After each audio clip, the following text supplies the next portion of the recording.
আজকে আমরা তাদের কাছে সুস্পষ্ট আমরা দাবি জানাবো কত সময়ের মধ্যে তারা অ্যারেস্ট করবে। আমরা নির্ধারিত সময় বেঁধে দিব। এর মধ্যে যদি তারা এই সন্ত্রাসীদেরকে অ্যারেস্ট করতে না পারে, সারা বাংলাদেশে জুলাইয়ের প্রজন্ম যেভাবে রাস্তায় নেমেছিল জুলাইয়ে, তার চাইতে তীব্র গতিতে সারা দেশের সংগ্রামী মুক্তিকামী ছাত্র জনতা রাজপথে নামবে ইনশাআল্লাহ। একই সাথে আজকে 16 মাস হয়ে গেল বিপ্লবের, কিন্তু খুনি হাসিনা এবং তার দূষণদের গত 16 বছরে যে অবৈধ অস্ত্রগুলো তারা জমিয়েছিল, ভারত থেকে দিল্লি থেকে যে অস্ত্রগুলো দেশে ঢুকেছে সেগুলো এখন পর্যন্ত উদ্ধার হয়নি। আমরা নির্ধারিত সময় বেঁধে দিব।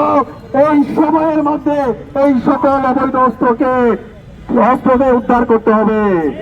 একই সাথে এই খুনি হাসিনা এবং তার দূষণরা বিভিন্ন জায়গায় তারা আজকে লুকিয়ে আছে। তারা মিডিয়ায় বসে ষড়যন্ত্র করছে, তারা সচিবালয়ে বসে ষড়যন্ত্র করছে, তারা বিশ্ববিদ্যালয়ে ষড়যন্ত্র করছে, তারা টকশোর মাধ্যমে আবার এই খুনি হাসিনাকে প্রাসঙ্গিক করার চেষ্টা করছে। বিচারের দাবিতে আজকে আমরা নির্ধারিত সময় বেঁধে দেব।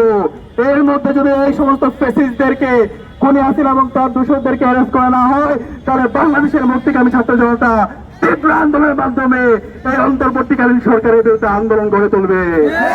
একই সাথে আমরা আজকে